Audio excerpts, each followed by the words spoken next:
Hi everyone.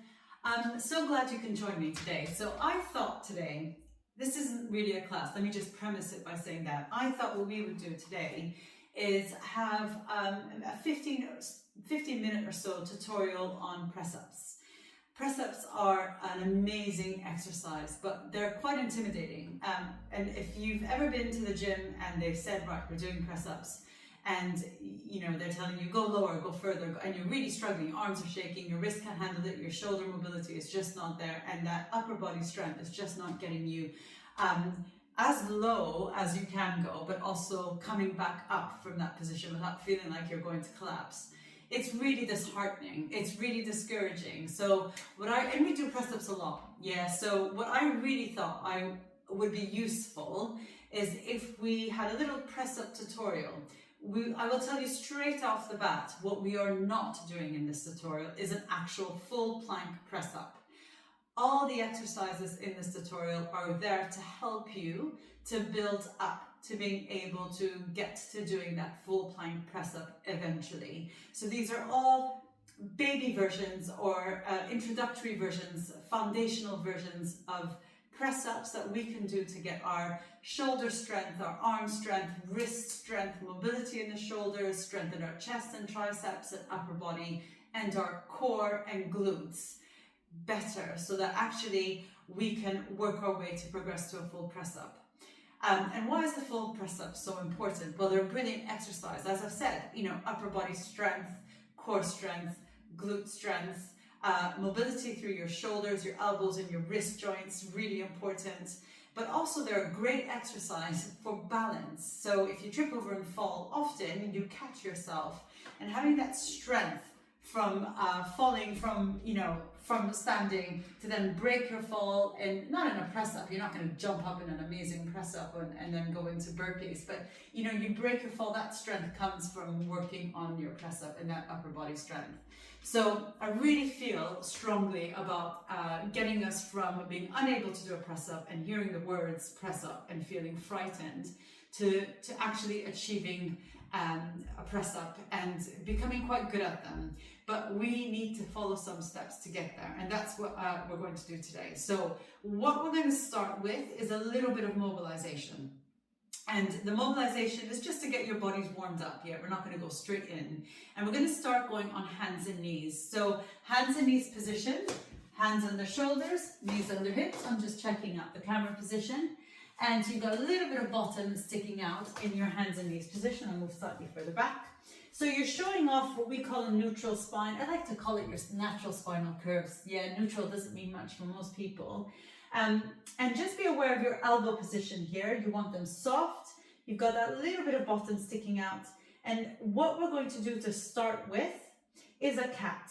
So you're going to take your tailbone, tuck it between the legs, round through that lower back, round through the back of the ribs, and nod the chin. So again, you're going to take care here that your shoulders aren't coming up towards your ears. And then you're going to come out of this flexed cat, the C shape, and lift your gaze and press that chest forward and up. And we're going to do this 4 more times. So tuck your tailbone, round through the spine, round through the back of the ribs, nod the chin, check your shoulders, and then come out of that cat shape. Come back through your start position and just a little extension, thinking of pressing that chest forward and up. And let's do that 3 more times. Just breathe naturally. You might find it handy to breathe out as you move, and then in your cat shape, just take a little breath in and take a breath out as you come out of that cat, and lift the gaze, lift that chest. So what are we doing here? We're moving through our spine. We're moving through a flexed position. And here the shoulders are responding to that. They're protracting, they're moving away from our spine in this flexed position. And then as we come out of our cat and as we lift our chest, we're doing a slight protraction of the shoulders. So they're actually doing something. They're working, which is why we're doing a cat before we do a press up. So we're just warming up our upper body on a nice hands and knees position, mobilizing the spine, getting that relationship between the shoulders, the shoulder girdle, the upper body and the spine, all working together. and getting your wrist to feel that little bit of stress from being on hands and knees. Not everybody finds this comfortable, but kind of gradual exposure to having your wrist down underneath you and bearing your body weight is quite nice for getting used to that position, particularly in doing a nice movement like cats. So now we're going to go into a little spine stretch forward. So again, just stretching you out and getting you a little bit more warmed up. So we're sitting on the mat, and we're sitting with our sit bones on the mat, equally weighted. If you find a seated position difficult to do, you can sit on a block, or if you have a big kind of coffee table book, you can sit on one of those as well. Your feet are together, your knees are opening out to the side, and if you notice, my feet are a good distance away from my pelvis, so I'm not bringing them in here, I'm not doing this, yeah? So they're quite far away. If you look down at your legs, it's like this long diamond shape.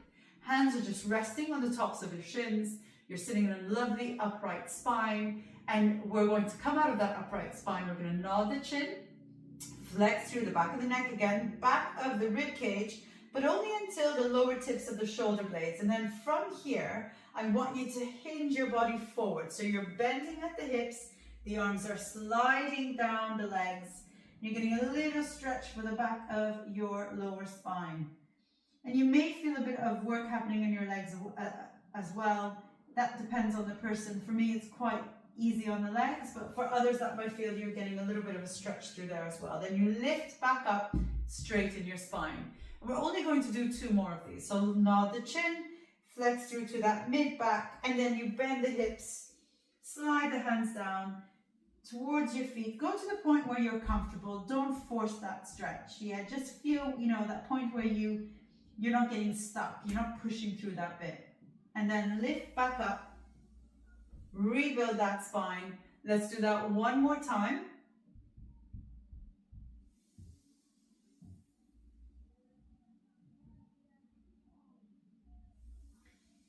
Good, and one final little movement to get us warmed up, and we're going to do a waist twist. So for a waist twist, you can stay seated, but actually it's probably more comfortable, and we're going to have to come up to standing anyway, to come up to standing. So the feet are hip distance apart. In fact, we'll do 2 more warm-up exercises. The feet are hip distance apart. Let's start with that waist twist. Hands behind the head, elbows so you can see them at the corners of your eyes, and you're going to rotate. So you're rotating your head to the right, your spine will follow. And it's really the spine that's attached to the ribs, so your thoracic spine. Think of that right hip reaching forward or pointing forward. And then as you come back into the start position, imagine getting a little bit taller. Almost like your spine is trying to, from the top of the head, reach to the ceiling. And then you rotate to the left. Same thing, keep that pelvis stable. And bring yourself back and getting taller as you do. We'll do 2 more to each side.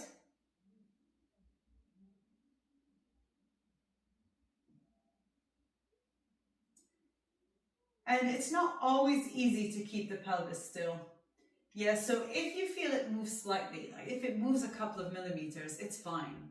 Yeah, what we're trying to avoid is moving it so much that the legs move as well, like I've done here. Yeah, you're trying to keep as much of the lower body stable so you can really, really focus on and prioritize the spinal movement of rotation. Yeah, so we don't lose that movement basically. Now, I want us to lift the arms, float them back down, and we're going to do 3 arm circles to each side. Our shoulders are going to do a lot of work, so we want to just give them a little bit of mobility, circle them out to the side, bring them back in. Good, it's like wardrobe malfunction. Reach and circle out to the side, lovely. And again, reach the arms forward and up, circle, little squeeze of the shoulder blades if that's comfortable for you. And then opposite direction, arms out to the side, up to the ceiling, and bring the arms down. We'll do that 2 more times now. Good. And once we've done this last one, we can't avoid it anymore. We're going to start doing some press-up variations. The first one is absolutely lovely, and I'm not lying. Yeah, sometimes I say this is going to be fun, and people are like, no, it's not that fun. This is a lovely one. So we're going to do a plank against the wall. So I'm taking my feet, and they're hip width apart, and I'm just going to bring my hands against the wall. and I'm in a standing plank. Now I probably can take my feet slightly further back. My hands are just slightly wider than shoulder distance. In fact, I've gone too far back with my feet now. I want you to think of where your hands are. They're lined up roughly with your shoulders. Your tailbone is slightly tilting downwards, and that's just because I don't want you to do this with your bum sticking out and arching your lower back. So keep that connection in your core. And then you're going to bend the elbows out to the sides and press back in. I'm going to move slightly because that wall is in my way, this wall here. So bend the elbows out to the side, that's better. And then press away. So this is your kind of supported plank, really supported plank. You're vertical, so gravity is not working on you in the same way as it would if you were on hands and knees or in a plank on the floor, yeah? And let's do 5 more. So bend those elbows and press away. Bend the elbows and press away. So as the elbows bend out to the side, slightly downwards, your chest is coming towards the wall, your face is coming towards the wall, your tummy muscles are slightly engaged, and you are avoiding sticking your bottom out. 2 more. And last one. Good. So we've done the standing wall press up, yeah? Lovely, really accessible. It's safe for people who have osteoporosis, safe for people who have prolapse and are being told to avoid coming into a plank because of the downward pressure on their pelvic floor. It's a really accessible exercise. So it's a great place to start. Build your confidence with your press-ups, but also build that mobility in your shoulders and your elbows. Because sometimes it's not that you don't have the strength to do the press-up, but that range of movement in your shoulders is lacking or isn't ideal. So actually working on the wall, really good way to start with that. Now we're going to change that up again, and we're going to do this on hands and knees. So I call these box press ups. So you're coming onto hands and knees like we did when we were doing our cats. And our hands are coming underneath our shoulders and our knees are underneath our hips. And you can do this in 2 ways. So if we start with the, probably the preferred way, you've got that little bit of bottom sticking out, tummy muscles engaged. And with this way, we're going to take the elbows, bend them out to the sides. You're taking your chest and face towards the floor, and then press away. When I press away, I'm being really mindful that I am not locking my elbows out. Yeah, it's not great for your elbows or your shoulders. So you bend those elbows, take your face and chest as close to the floor as you possibly can, and press away. So in class, I often say, imagine you think, oh, I'm just going to come down and give my mat a kiss, and then realize that's weird and push yourself away. And it's a weird cue, but it works. So once you've done that last one with the elbows going out to the side, if you need a break for your wrist, just give them a little break. And we can also do that with the elbows going slightly back. Yeah, so rather than going out to the side, which it works a little bit more on the chest and pec area of your upper body, taking the elbows slightly back works a bit more strongly through your triceps.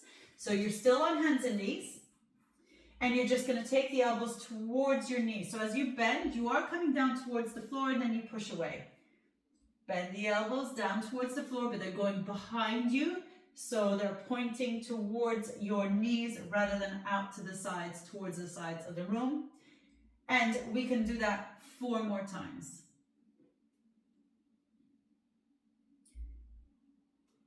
Two more. So these are still incredibly accessible. Both these versions of a box press up, with the elbows bending out to the side and with them reaching behind you. Again, safe if you have osteoporosis, safe if you have pelvic prolapse, pelvic floor prolapse. So really a nice way to get into doing press-ups and build up that upper body strength. We are now going to come into a supported plank. So your knees are still going to be down, but instead of them being right underneath your hips, we're going to take them slightly further back. And you can judge this, you can decide. You might not want to go as far back as I've gone, you might want to keep them a little closer. The further back you take them in terms of from where they are underneath your hips, the slightly more difficult it's going to be. Once you've done that, cross the ankles over, and your hands, again, your wrists are just about level with your shoulders or underneath your shoulders. Tummy muscles on, and take the tailbone, tuck it between your bum cheeks. And now you're going to bend those elbows out to the sides and press back up. So slightly more challenging version here, because gravity is working more strongly on your body. When you were in that 4-point kneeling position or quadruped position, gravity was working on you, but less so. Now it's pulling on your thighs, it's pulling on your pelvis and on your torso. So you need to work through that and push against that a little bit more strongly. Once you've done this last one, if you want to, test out how it feels with your elbows going back. For me, this is a harder version, yeah? So I prefer taking my elbows out to the side, it's just easier. That doesn't mean that we shouldn't do the harder version. Yeah, we should do the hard things, because the hard things is it's what builds our kind of resilience and stamina and strength. Let's just do one more here. And then we're going to come back onto our knees. I'm just going to get on the mat and have a little circle of our wrists. So the wrists take a lot of load. Yeah, when you're on hands and knees, when you're in a supported plank or a plank. So they need to build up strength as well. But they only build up strength by you exposing them to load. Of course, if you have an issue with your wrists, please, I hope you know that you should check with your medical practitioner, your physio, about how best to use your wrists. Some people like holding weights underneath them, and I'll just demonstrate that really quickly. And what I mean by holding weights isn't, doing a plank whilst doing bicep curls. That seems a bit insane. So I mean, you've got weights, and rather than having your hands down on the mat, you've got them on the sides, or holding the weights, the dumbbells, and that way your wrists are not flexed in that kind of, or hyper flexed in the way that they were before, and you can come and do your box press ups here. Yeah, so there are ways to modify the position, but for some people that won't be enough. So really do check with your medical practitioner or physio. I'll just move these out of the way. So that's the supported plank. And in most classes that I teach, that's what we'll end up doing. So for people who aren't prepared to go into a full plank to do their press-ups, we'll come into a supported plank. So you're on hands and knees, but your knees are further away from your hips. There are other versions of press-ups that can be accessible as well. We don't do them in a class setting because of space, but at home you might find that you can. So what I've brought out is a box that you see here, this black box here. This is fairly low, so doing a press-up against the box, with the box, will be quite challenging because I'll be in a plank but quite close to the floor. If I wanted to make this easier, and if I had it up in my, in my studio, this could be a little bit higher, and that would make it easier. But here I'm in a plank position. My knees aren't down. My tummy muscles are working, and I've taken my tailbone slightly between my legs, and I'm going to do press-ups here. Because the box is quite low, this is still relatively, quite challenging actually. So if you wanted to have the challenge of coming into a plank without being on the floor, so being on a slight incline, you can have a slightly bigger box. And what that might mean is a really sturdy table that's up against a wall, so it's not going to slide, or a big desk. That would be equally valid and a good way to start getting into a plank, but not properly in contact with the floor. So the less amount of exposure your body has to gravity pulling it down, so if my angle was higher, the easier the plank, the press-up will be. It'll still be challenging on an incline in that kind of plank position, but it will still be easier than doing a full press-up on the mat in a plank, yeah? And I'm gonna hit my head on that box. And I said we're not doing that, so we're not going to do a full press-up in this tutorial. So those are your choices. And they're all great, suitable for almost everyone. That last one on an incline, I would avoid if I had pelvic floor issues, like a prolapse. I would ask, again, a pelvic health physio where I can go with that one. But anything with your knees down, absolutely fine. It's just the one with the incline that I would avoid. So you had a press up against the wall. Here, press up in a box. So in that quadruped position, and you can take the elbows behind you if you prefer, and press up in a supported plank. So the knees are going away from being underneath your hips, tummy muscles on a little bit more, and you're coming here. And again, you can take the elbows behind you instead. And lastly, depending on the height of your support, and my box is quite low, so it makes this quite difficult, you'll press up in a plank, but on an incline. And this is the one that I would avoid if I had a pelvic floor prolapse. But the higher that box is, or that piece of furniture is, the easier it is. So I hope you found this useful. If you practice your press-ups in whatever version is most successful to you, a few times a week, you really start to notice an improvement in your ability to, well, your strength in your mobility in your shoulders and in your elbows. And you'll find that they're no longer the evil exercise that we all try to avoid. They become very accessible and they're so good for you. I call them an exercise for life. So hopefully you found this useful. I've loved teaching it. If you have any questions, just ping me a message, and hopefully we can address them in a next tutorial round or in one of the next classes. And this has been brilliant. Thank you. Bye.